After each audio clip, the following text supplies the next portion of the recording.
So, good day warriors. In this video, we will discuss the sociological theories. This is just a part 1. So, yung part 2 at part 3 will be discussed in different videos. So, let's proceed. So, we have the social disorganization theory. So, by definition, this theory aims to understand and explain the cause of crime and deviant behavior. So, crime and deviant behavior are two different terms. Pag sinabi mong crime, ito yung mga meron ng batas dyan. Deviant behavior, so ito yung mga gawain na masama o hindi tanggap ng community pero hindi naman siya ipinagbabawal ng batas. So, lahat ng krimen ay deviant behavior yan, pero hindi lahat ng deviant behavior ay krimen din. So, in urban areas, by examining the social and environmental factors that influence them. Second, they argue. So, the researcher argued that the neighborhood with high level of poverty, residential mobility, and lack of social organization were more likely to experience a crime and delinquency as the absence of strong social bond and informal social control mechanism allowed for the emergence of criminal subcultures. So, ano ba yung sinasabi rito sa social disorganization theory?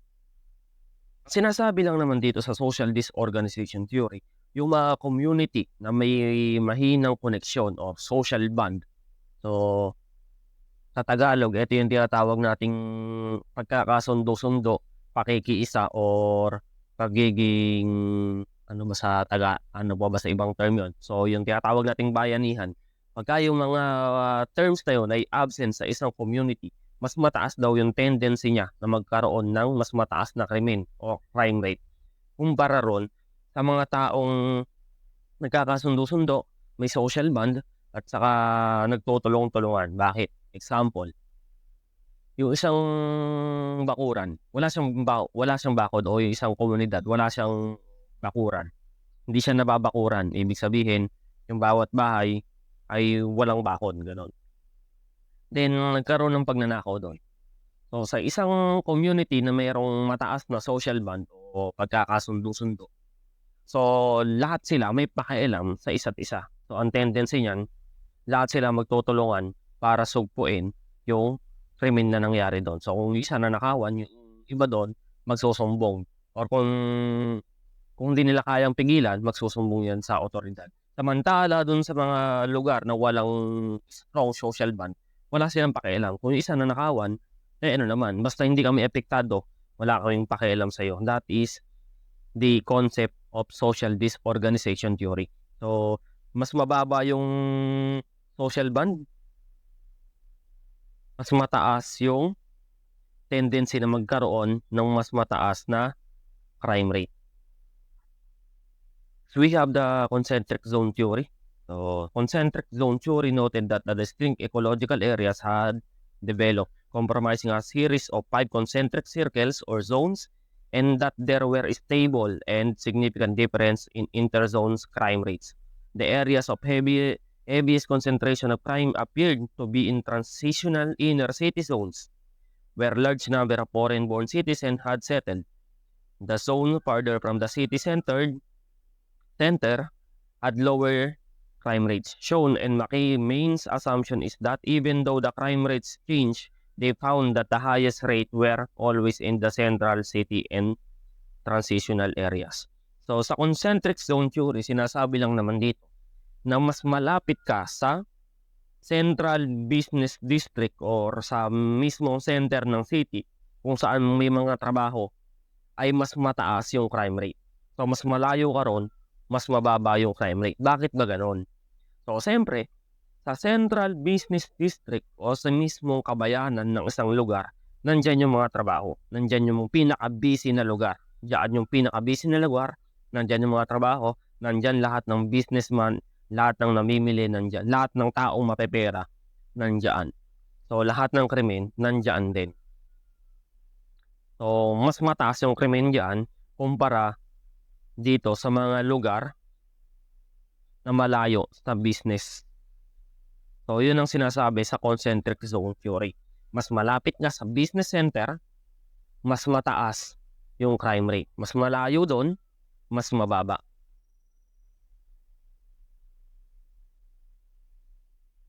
Next, we have the Anomy theory.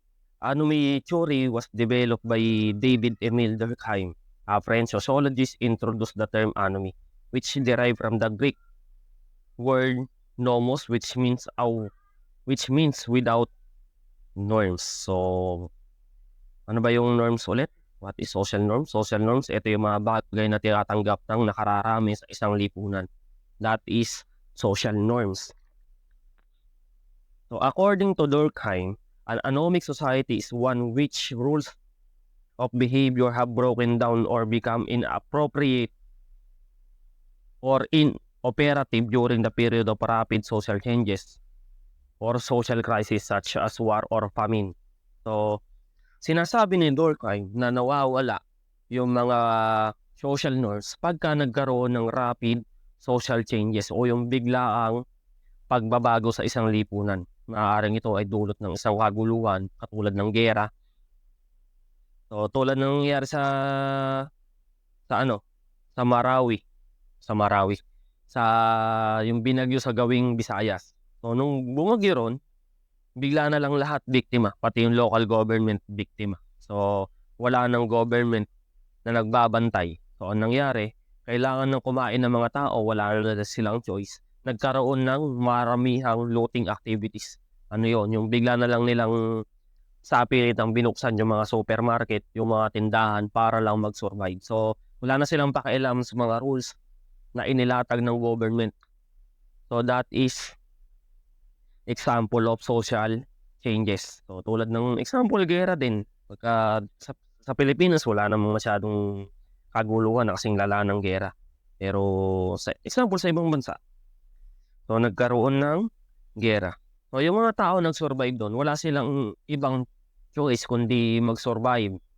So, kailangan nilang gumawa ng paraan para mag-survive. Ang isang paraan dyan para mag-survive ay kuhanin yung mga supply ng mga establishment. So, that is just an example. Another, anomy most likely to occur in societies that are moving forward mechanically to organic solidarity. So, isa pang example niyan ng pagkakaroon ng social norms. Ang social norms kasi iba-iba yan sa bawat lugar. Iba-iba yan sa bawat bayan. Hindi porke normal sa inyo ay normal na rin sa amin. So, example.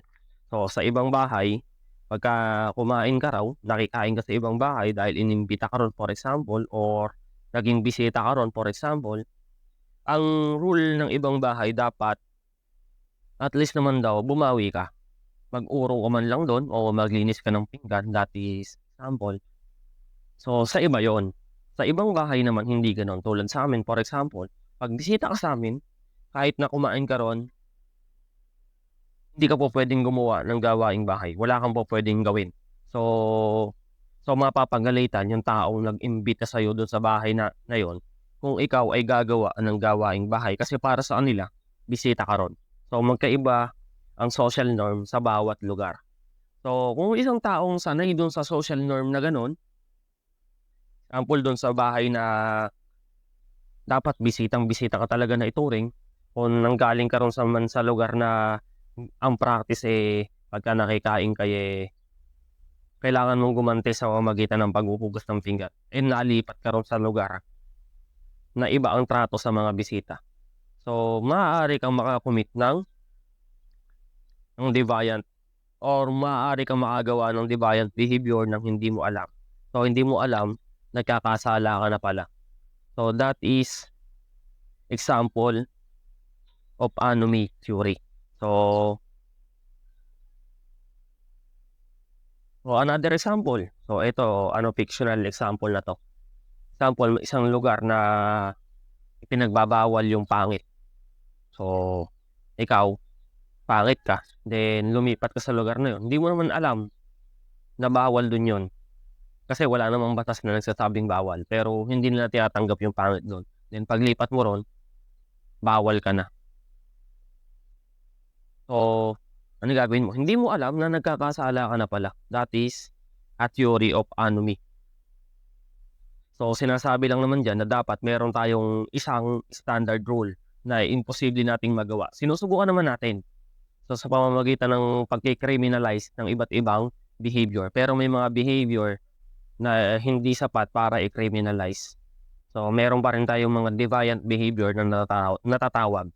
So, mga bagay na hindi tanggap ng lipunan, pero nananatili siyang mali locally sa mga lugar kung saan yun nag-i-exist.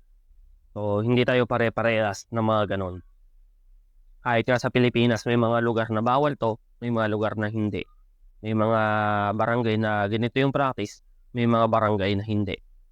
So, that is deviant behavior. So, next is string theory. What is string theory? So, by definition, string theory holds that a crime is a function of conflict between goals of people have and the means they can use to legally obtain those goals.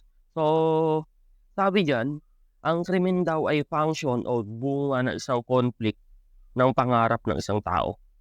So, for example, tulad ng nasa picture, may group of people na nangangarap maging successful. Mga estudyante yan. Dadaan sila sa tinatawag nating salaan, kaya nga siya string theory. So, kung yung tao na yun, nabigo siya na maabot yung kanyang pangarap, so mapoprostrate yan.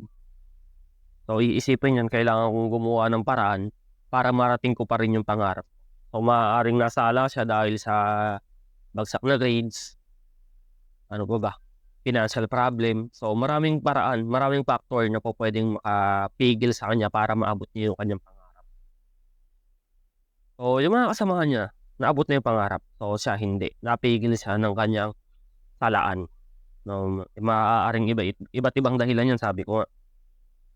So, yung taong yan, dahil sa napigil siya na maabot yung kanyang pangarap. So, ang sabi sa string theory, yung taong yan, gagawa yan ng paraan para ma-achieve niya pa rin yung kanyang pangarap. Na maging mayaman sa papaanong paraan. Kadalasan, krimen yan. So, paano ba ako magiging mayaman kung wala akong narating, kung hindi ako nakapag-aral? So, marami namang techniques diyan. Pwede entrepreneur, magsikap ka lang sa sarili mo, or kaya naman, mag-commit ka ng krimen.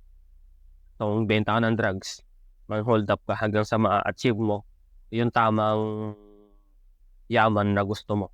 So ang string theory sinasabi diyan na yung mga usual na nagko-commit ng krimen ay yung mga taong dumaan sa salaan o yung mga taong hindi nakalusot sa salaan, yung mga na-prostrate ng kanilang mga pangarap. O relative deprivation theory.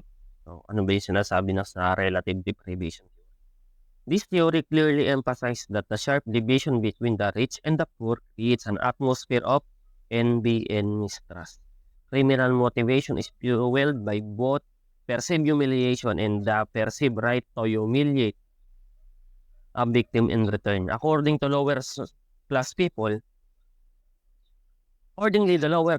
might feel both deprived and embittered when they compared their life circumstances to those of more affluent.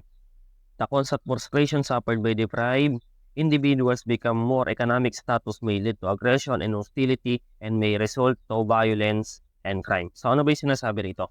So, ang sinasabi rito, himayin muna natin yung title. The Relative Deprivation Theory. Deprivation, pinagkaitan ng pagkakataon or pinagkaitan ng yaman or hindi, ano ba yung term na ginagamit ng mga modernong tao doon? Privilege. So, deprivation is less privilege. And relative, the word relative, ang ibig sabihin niyan, nag-a-adjust yan. Ibig sabihin, hindi yan pare-parehas sa lahat ng tao. For example, mayaman. Ang pagiging mayaman, relative yan. Kung kanino mo siya i-compare.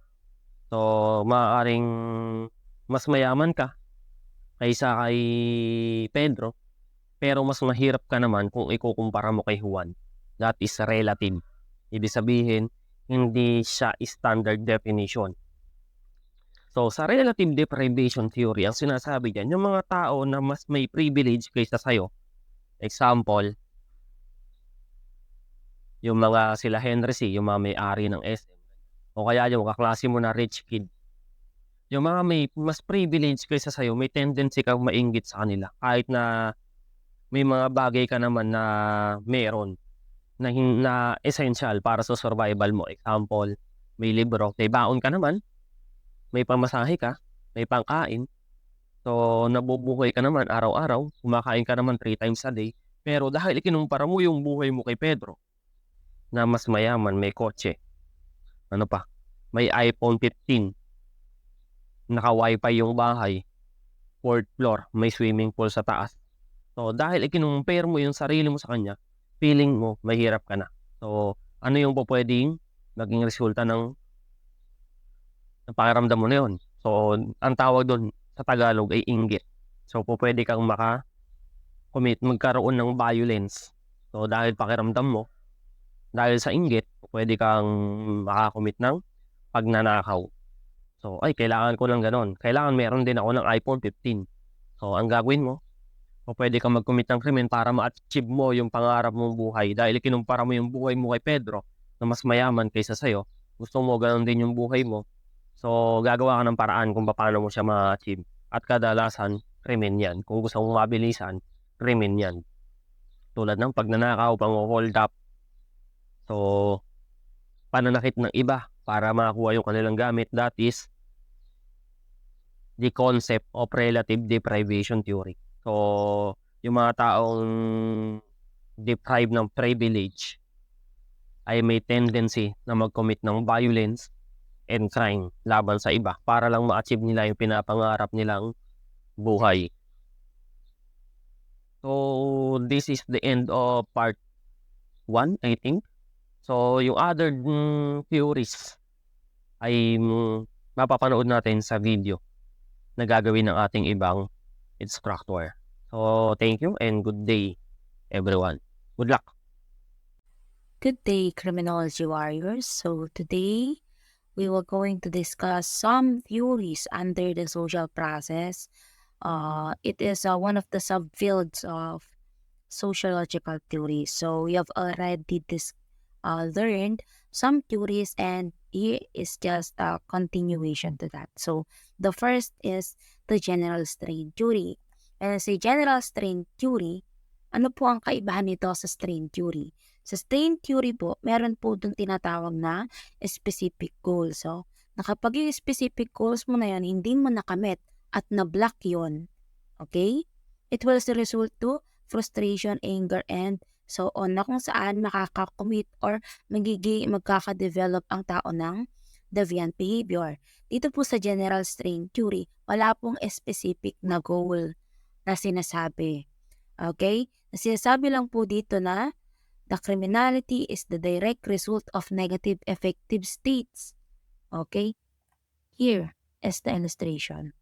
Ang tao po, kapag yan po ay nakaramdam ng stress or strain, okay, magre-results po siya ng alinman sa mga to: anger, frustration, depression, disappointment, and other adverse emotions. Okay? Alinman sa mga yan or yung iba, sabay-sabay, ganun po ang nararamdaman nila. Na kung saan, kapag nakaramdam sila nun, ang possible niyan is makakommit sila ng crime or maging criminal sila.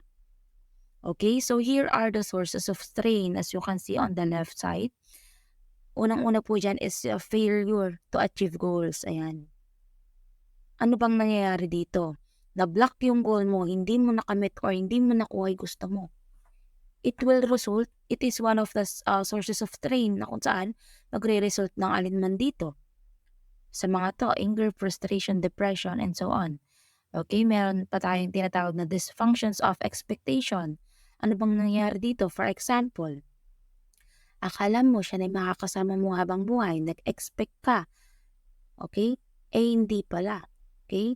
Nagkaroon ng dysfunction sa expectation mo. Diba? Mafu-frustrate ka. Magagalit ka. Okay? Sa sarili mo or sa tao na yon. Okay? And we have here the removal of positive stimuli and the presentation of negative stimuli. We're going to further explain this on this scenario. Okay? In a quiet neighborhood, there was a boy named Sam, who always felt left out and lonely at school. He didn't have many friends, and this made him sad. One day, some kids at school started teasing and bullying him. Okay? Wala namang kaibigan si Sam. Okay? Wala, yung mga bata pa sa school na yon is sinimulan siyang bulihin. Ano pong nangyari dito? Nagkakaroon po ng removal of positive stimuli. Okay? Nawawala po yung positive stimuli niya dito. Kasi binubuli pa siya. Okay? Making him feel even worse, Sam couldn't handle the pressure. Oh, Sam is under great pressure. That is considered as a strain. Okay? And it made him really angry and upset. Angry and upset. It is na resulta na siya ng strain na tinatawag. Okay? So to cope up with these feelings, he started skipping school and hanging out with the wrong crowd. Okay? Ito na po yung presentation of negative stimuli na kung saan tumataliwas na yung pag-uugali niya or pag-iisip niya sa kung ano man ang tama. Okay? Feeling stressed and hopeless, he began stealing things to feel a bit better even though he knew it was wrong. Okay? Si Sam po, ang nangyari sa kanya is that nagiging way niya yung pag-commit ng crime para mapagaan ang kanyang saloobin dahil sa nararamdaman niyang strain na tinatawag. So, possible dito po, kapag ang tao na-meet niya or nagkaroon siya ng stress or strain at maramdaman niya tong mga emotions na to, negative emotions na to, para mawala itong mga to ay para mawala is that nakakapag-commit siya ng crime. Yun po yung sinasabi dito sa general strain theory. There is a removal of positive stimuli and the presentation of negative stimuli. Okay, so now let's go here in the cultural deviance theory. So here in cultural deviance theory, sinasabi po na yung mga tao daw po ay nagko-commit ng crime hindi dahil sa karakteristik na nila na innate sa kanila or talagang katangian na nila. But dahil sila daw po ay naiimpluwensyahan ng lugar kung saan sila nakatira, yung mga taong nakapaligid sa kanila, at yung socio-economic condition doon sa environment na nandun. Okay? So those three elements come together to form a unique subculture influencing the individual and their chances to turn to crimes. Ganun po ang nangyayari dyan. So here in the scenario, in a lively town, there was a group of young people who loved dancing to a different beat. They wore colorful clothes, had bright hair, and loved creating new art.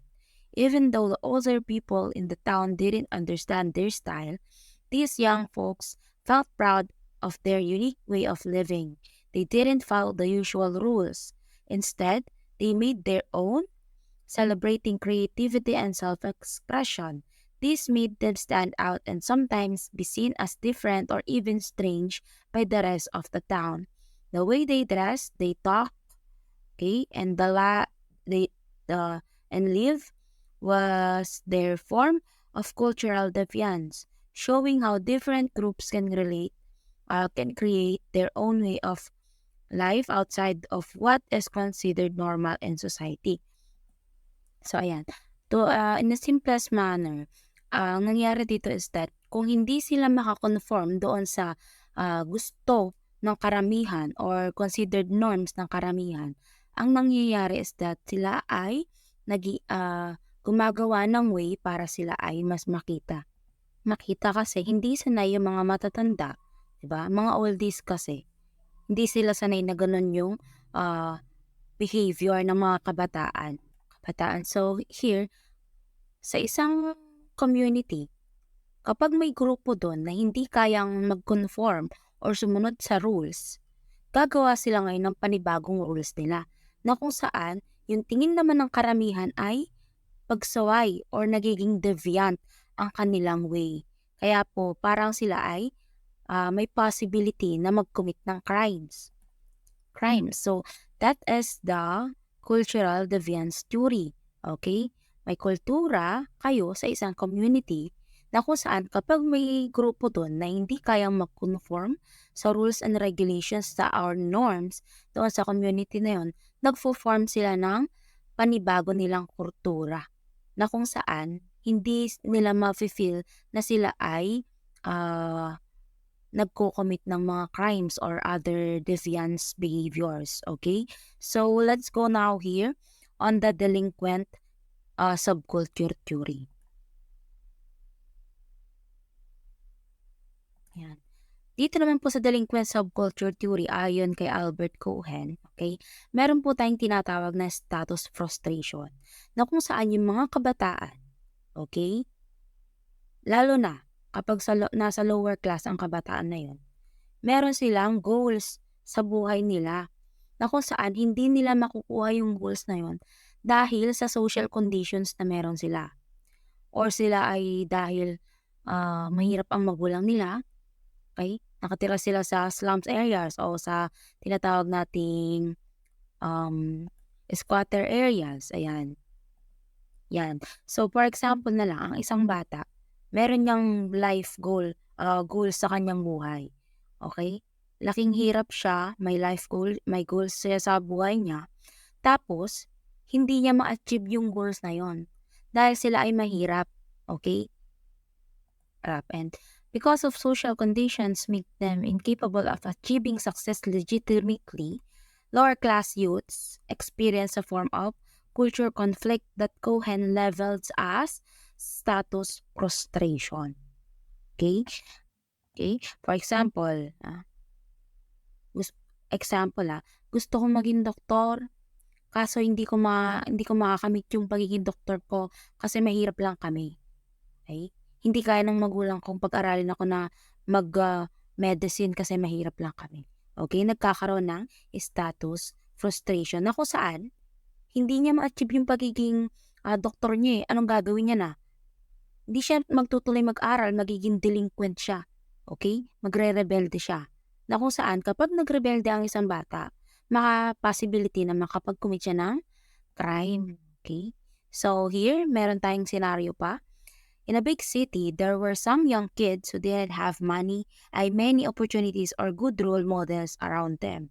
They lived in neighborhoods where there was a lot of crime and poverty. Instead of looking up for teachers or other positive figures, they admired older kids who were involved in gangs and illegal activities. These older kids seemed powerful and in control, so the younger ones wanted to be like them. They start skipping school, hanging out on the streets, and getting involved in the petty crimes. Okay? They believed that being tough and breaking the rules was the way to gain respect and survive in their tough neighborhoods. This way of thinking and behaving, learned from their old peers, is an example of the delinquent subculture theory. Okay? Where young people adopt the values and behaviors of criminal world around them. Okay? Okay, that is the delinquent subculture theory. And the last is the differential opportunity theory. Okay? So, differential opportunity theory, it was, the proponent of this theory were Richard and Lloyd. Ayan. So, the main concept of this theory state that people in all strata, okay, or yung overall population of society share the same success goals, but those in the lower class have limited means of achieving them. People who perceive themselves as failures within conventional society will seek alternative or innovative ways to gain success, such as joining syndicates and any forms of illegal activities. Okay? Okay. So, doon po sa kanina, sa delinquent subculture theory, meron din, di ba, yung mga youth, meron din silang goals or gusto na rin maging success. Pero, nagkakaroon ng status frustration dahil mahirap lang sila, kaya hindi na nila inaabot yung goals nila na yon. Dito sa differential opportunity naman, yes, andun pa rin, meron po silang kagustuhan na maging successful sa buhay. Pero dito kasi, kapag hindi nila na or kapag wala silang ways or means para maabot yung pagiging successful na yon, gumagawa sila ng alternative way para sila ay ah, maging successful. Ayan, papasok diyan yung pagsali nila sa mga gang, okay? Pag-join sa mga sindikato at other illegal forms of activity. Or for ganito yan eh, dito papasok yung tinatawag nating kapit sa patalim. Kapit sa patalim in a way na gusto mong maging successful, and in order to do that, kakapit ka sa patalim. Ayan. So here, we have here a scenario. Okay? Imagine a group of friends growing up in a low-income neighborhood where there aren't many chances for success. Some of them are really smart and want to do well in school, but they can't afford extra classes or books. Ayan, wala silang means. Kulang sila sa means para maging successful or makuha yung gusto nila. Others are good with their hands and like fixing things, but they don't have access to training or tools.